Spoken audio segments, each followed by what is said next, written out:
And welcome back to my channel সাজওয়ালের আরও একটা নতুন ব্লগে তোমাদের সবাইকে এত ভালোবাসা এত ওয়েলকাম জানিয়ে আজকের দিনটা শুরু করলাম। আজকে হচ্ছে সানডে 28শে এপ্রিল। আজকে বিভৎস গরম পড়বে, মানে পড়ার কথা আছে। শনি রবি নাকি এবছরের সব থেকে বেশি গরম পড়বে, জানি না কী হবে।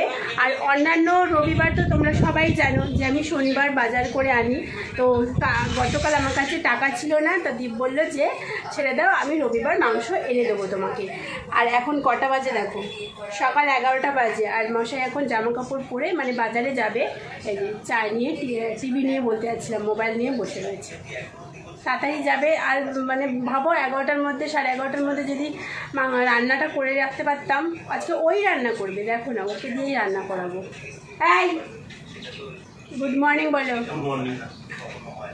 সেই বাচ্চাদের বলে না, এই গুড মর্নিং বলো, গুড মর্নিং। তো যাই হোক বন্ধুরা, সবাইকে অনুরোধ করবো একটা লাইক দিয়ে ভিডিওটা দেখতে থাকো। না, বরমশাই মাংস আনতে গেছে, আমি আর বসবো না, আমি একেবারে রান্নাঘরে চলে যাই। আলু আদা রসুন আছে, এই 3টে জিনিস আপাতত কাটতে থাকি। এই 3টে জিনিস কাটতে কাটতে দীপ চলে আসবে বাজার থেকে। 11:30 বাজেনি এখনও, 11:10-15 মনে বাজে। কি গরম, কি গরম, গরম গরম গরম রে। একটু পরে এই রান্নাঘরটা মনে হবে কি দাম বাস্ট। আমার চিকেনের প্রিপারেশন সব হয়ে গেছে, মানে রান্না হয়নি, সব জোগাড়জান্তি হয়ে গেছে। আর এখন আমরা 12:30টার সময় খাবো, টিফিন খাবো। কি খাবো লাস্ট অব্দি করলাম ম্যাগি।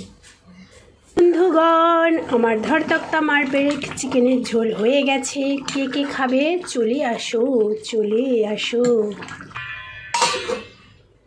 পালাই চলো তাড়াতাড়ি হয়ে গেল রান্না। মাংস রান্না করতে দেখবে এমনিতে বেশি খুব একটা সময় লাগে না।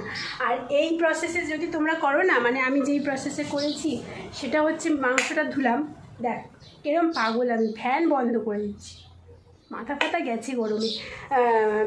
সেটা হলো কি বলো তো, মানে চিকেনটা ধুয়ে জল ঝরিয়ে নিলে ভালো করে, তারপরে নুন হলুদ মানে যাবতীয় যা মশলা, পেঁয়াজ কুচি, আদা রসুন কাঁচা লঙ্কার পেস্ট, সর্ষের তেল, সমস্ত কিছু। ইভেন অনেকে তো আলুটাকে তো আমি ভেজে নিয়েছি, তাও অনেকে আলুও দিয়েও মেখে সর্ষের তেলে যা ফোড়ন দেবে ফোড়ন দিয়ে দেয়, ব্যাস অনেক তাড়াতাড়ি হয়ে যায়। খেতে যে খুব একটা ডিফারেন্স হয় তা না, কিন্তু বেশ ভালোই হয় খেতে, মানে একই হয় বলতে গেলে। হ্যাঁ, এবার তুমি যদি আলাদা আলাদা করে পেঁয়াজ ভেজে একটু তো ডিফারেন্স হবেই, এরকম করেও খুব একটা খারাপ হয় না। আর এই গরমে মানে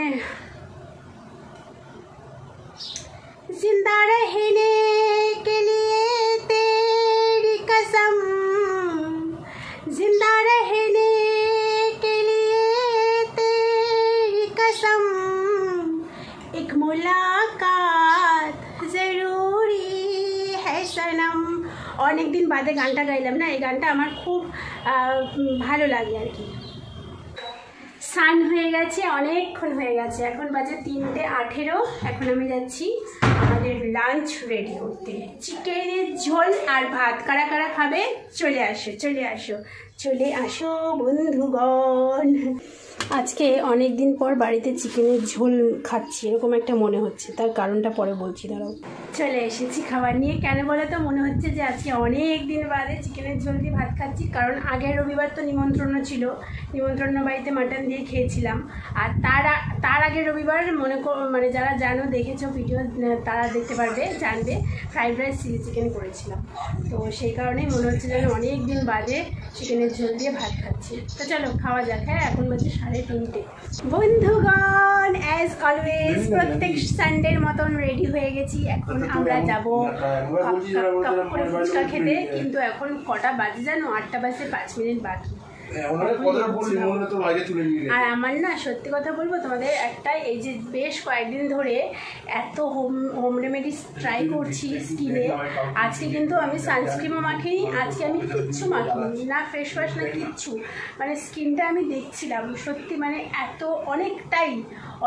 এখানে দেখো একটা কালো স্পট ছিল, সেটা কতটা ফেড হয়ে গেছে কালো জিনিসটা।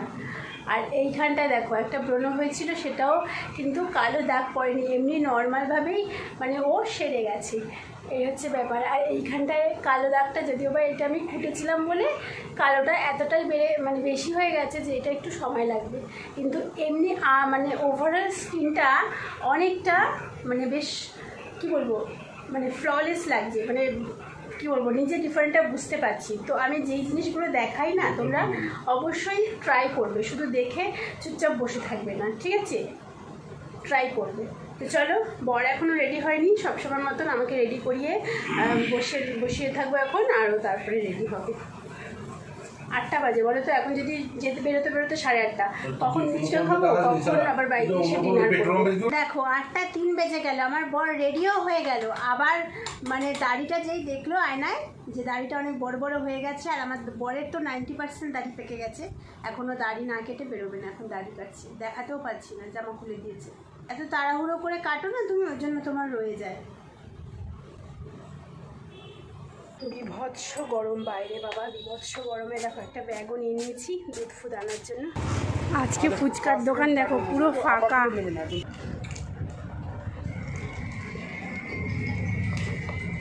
হয়ে গেছে আমাদের ফুচকা খাওয়া, 10 টাকার ফুচকা খাওয়ার জন্য এত দূরে এলাম। আর আমার বর আবার আজকে দই ফুচকা খাবে না, আজকে কী খাবে, ভেলপুরি। আবার ওর জন্য অন্য এক জায়গায় যাচ্ছি আমরা। দেখো বরের কাণ্ড। বাইরেটা বেশ ভালো লাগছে, এখন হাওয়া দিচ্ছে না। আর আমার বড় ওখানে দাঁড়িয়ে পড়েছিল কেন বলে তো, খেলার স্পোর্ট দেখার জন্য। আর এখন আমরা যাচ্ছি ভেলপুরি আমার একদম ভালো লাগে না।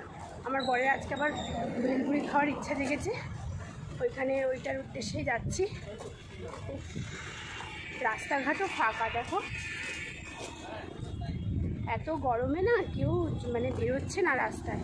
ফুচকাওয়ালা বলো বলো, সব ফুচকা মানে টিনের তলায় পড়ে রয়েছে, সব কম বানিয়েছে। অন্যান্য দিন কত ভিড় থাকে ফুচকার দোকানটায়। বসেনি। এই দেখো এই খাটের দোকানটা ফার্নিচারের দোকান থেকে আমরা যেই খাটে ঘুমোই ওই খাটটা কেনা হয়েছিল। ভেলপুরি পাইনি, চপের দোকানে দাঁড়িয়ে গেছে।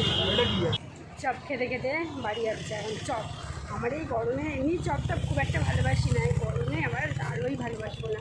আজকে যাদের বিয়ে আছে, আজকে বিয়ের ডেট আছে, এমনকি আমার বরের এক বন্ধুরও বিয়ে আছে, বন্ধু না মানে অফিস কালী। বাবা, এই আজকে যাদের বিয়ে হবে সারা জীবন তারা বিয়ের দিনটা মনে থাকবে তাদের। এই দেখো এই বাড়িটা দেখে মনে পড়লো যে আজকে বিয়ের ডেট আছে। এটা যদিও বা বিয়ে না, জন্মদিন মনে হয়। চলো ঢুকে যাই। এই দেখো আমার অবস্থা দেখো, ট্রেনে একাকার। আর এখন আমরা এসেছি এই যে রুটির দোকানে, রুটি নেবো। দ্বীপ থেকে গেল রাস্তায়, আর আমি একাই বাড়িতে ফিরলাম। কারণ রাস্তায় দেখা হলো বন্ধুদের সাথে দেখা হলো, বললো তুমি তাহলে একটু চলে যাও, আমি একটু বন্ধুদের সাথে দেখা করে আসি। আনছি যাও, সারাদিন তো ঘরে থাকলে মোবাইল। একেবারে রান্নাঘরে চলে এলাম, কেন বলো তো, রুটিটা রাখলে এই ঘরে ঢুকলে আর বেরোতে ইচ্ছা করবে না। বাবা বিভৎস গরম সত্যি। আর এবছর দেখো বৈশাখ মাসের আজকে মনে হয়, আজকে ইংরাজির কত 28, মানে বৈশাখ মাসের মনে 12-13 তারিখ হবে, এখনও একদিনও ঝড় বৃষ্টির কোনো মানে দেখাই নেই। এইটার মধ্যে এনেছি ক্ষীরের চপটা। রাস্তা দিয়ে যেতে মিষ্টির দোকানে তাকিয়ে ক্ষীরের চপটা দেখে মনে হলো যে ক্ষীরের চপটা বেশ সফট হবে। আর আমার না শক্ত ক্ষীরের চপ খেতে ভালো লাগে না, বেশ নরম হবে ক্ষীরের চপগুলো, খেতে বেশ ভালো লাগে। ক্ষীরের চপ, ক্ষীরকদম, মিষ্টির মধ্যে এই দুটো জিনিসই আমার বেশি ভালো লাগে, ক্ষীরের চপ, ক্ষীরকদম। তাও আবার ক্ষীরকদমের ওপরের অংশটা ভালো লাগে, ভেতরের অংশটা ভালো লাগে না। ওফ দাঁড়াও, এখন একটু রেস্ট নিয়ে নিই, কোনো কথা না। এই দেখো রুটি মাংস, কারা খাবে চলে আসো। আজকে রুটিগুলো তুমি দেখেছো, একটু পাতলা করে দিয়েছে, মানে রুটির দোকানটায় সেল বেড়ে গেছে না, নতুন দোকান বুঝলে, রুটিটা এত ভালো দিচ্ছিল, ওই দোকান দিয়ে আনছিলাম বেশ কয়েকদিন ধরে। আজকে দেখছি রুটিটা একটু পাতলা করে দিয়েছে। চলো খাওয়া যাক। এখন আমি কি খাবো জানো, এখন আমি খাবো ক্ষীরের চপ। ক্ষীরের চপটা অনেকটা বড়, নরম আছে, ধরতে না ধরতে হয়ে গেল। তো ক্ষীরের চপ কারা কারা খেতে ভালোবাসো অবশ্যই কমেন্ট করো। অনেক দিন পর খাচ্ছি, অনেক দিন পর খেলাম না যে ক্ষীরের চপ। আগে প্রায় দীপকে বলতাম কি গো ক্ষীরের চপ আনবে গো। তো চলো ক্ষীরের চপ খেতে খেতে ভিডিওটা শেষ করছি। এখন বাজে 11:10। দীপ খাবে, খেয়ে বেরোবে, তারপর আমি বিছানা করবো, মানে বিছানা করার কি মশাই টশাই খাটানোর কোনো ব্যাপার নেই, বিছানাটা একটু ঝাড়বো ভালো করে, তারপরে ঘুম। তো চলো tata, bye bye, good night সবাই, অনেক ভালো থেকো, সুস্থ থেকো। দীপ সরাও না একটু ওটা ওখান থেকে। সবাই ভালো থেকো, সুস্থ থেকো, আনন্দ থেকো, সবসময় পজিটিভ থেকো। আর প্লিজ আমার ভিডিওটা একটা লাইক দিও, চ্যানেলটা সাবস্ক্রাইব করে রেখো, আর কমেন্ট করলেও আমার খুব ভালো লাগবে। কমেন্ট করো কেমন লাগছে, ঠিক আছে?